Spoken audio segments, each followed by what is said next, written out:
రెండు విషయాలు సార్.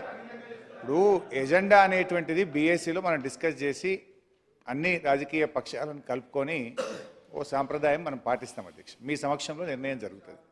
సభ ఒకవేళ ఎక్స్టెండ్ చేయాలనుకున్నా, సభను కొనసాగించాలనుకున్నా, కొత్త అంశాలు ఏదైనా పెట్టాలనుకున్నా మీరు బీఎస్సీ మీటింగ్ పిలిచి మా అందరితో కూడా మాట్లాడి అందరినీ కాన్ఫిడెన్స్లోకి తీసుకొని చేయాల్సి ఉంటుంది అధ్యక్ష. కానీ ఈరోజు ఉదయం నుంచి ఎజెండాలో ఒక్కటి ఉంది కదా, only one item in the agenda, short discussion on irrigation sector. మేమందరం కూడా ప్రిపేర్ అయ్యి ఉదయం 10 గంటల నుంచి ఇక్కడ కూర్చున్నాం అధ్యక్ష. కానీ ఇవాళ మీరు ఇప్పుడు మాకు ఈరోజు అసెంబ్లీ లాస్ట్ అని చెప్పారు.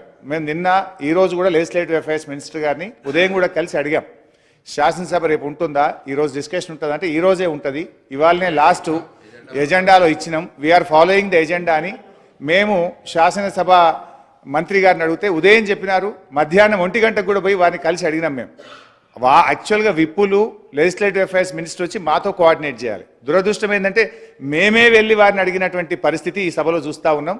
గతంలో మేము అట్లా చేయలేదు.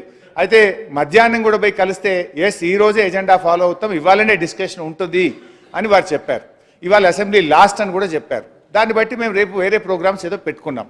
ఇప్పుడు నిన్న కూడా రాత్రి 9 దాకా అసెంబ్లీ జరిగింది, 11:30 దాకా కౌన్సిల్ సమావేశం జరిగింది. ఇప్పుడు ఎంత అయింది? 6 అయింది కదా అధ్యక్ష. ఓ 5 గంటలు చర్చిద్దాం, రాత్రి 11 కానీ ఈరోజు డిస్కస్ చేద్దాం, సావధానంగా మాట్లాడదాం. మీరు ఎంతసేపు మాట్లాడతామంటే కూడా మాకు అంత ఓపుకున్నది. మీరు ఎంతసేపు ఈ అంశం మీద మాట్లాడడానికి మీరు ప్రిపేర్డ్ ఉన్నా మేము వినడానికి, మేము మా వాదన మా యొక్క ఆలోచనను చెప్పడానికి మేము సిద్ధంగా ఉన్నాం. దయచేసి ఎల్ఏ మినిస్టర్ గారు సభా సాంప్రదాయాలు పాటించాలి, మీరు ఇచ్చిన మాట మీద మీరు నిలబడాలి.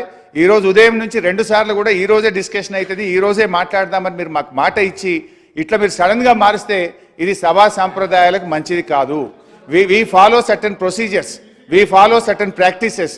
స్పీకర్ గారు మీరు కూడా ఇది ఇంకా 5 ఏళ్ళు మీరు మమ్మల్ని కాన్ఫిడెన్స్లో తీసుకోవాలి. మీరైనా వారైనా మీరు ఏదున్నా ఈ ఒక్క రోజుతో అయ్యేది కాదు. ఏదైనా ప్రధాన ప్రతిపక్షాన్ని కూడా సమానమైన గౌరవం ఇస్తూ కాన్ఫిడెన్స్లు తీసుకొని నడిపేటువంటి పద్ధతి ఈ సభలో చూస్తూ ఉన్నాం గత కొంతకాలంగా. కానీ ఇట్లా మేము బుల్డోజ్ చేస్తాం, మా ఇష్టం ఉన్నప్పుడు వాయిదా వేస్తాం, మేము బీఎస్సీ మాట్లాడము, ప్రధాన ప్రతిపక్షంను కాన్ఫిడెన్స్లోకి తీసుకోము, మా ఇష్టారీతిలో సభ నడుపుతామంటే అది మీ విజ్ఞత అధ్యక్ష. కానీ దయచేసి మేము కోరేది ఈ రోజే సభ జరపండి, ఈ రోజే ఎజెండా ప్రకారంగా ఈ డిస్కషన్ ఇవాళ పూర్తి చేయాలని మీ ద్వారా ప్రభుత్వాన్ని కోరుతా ఉన్నాం.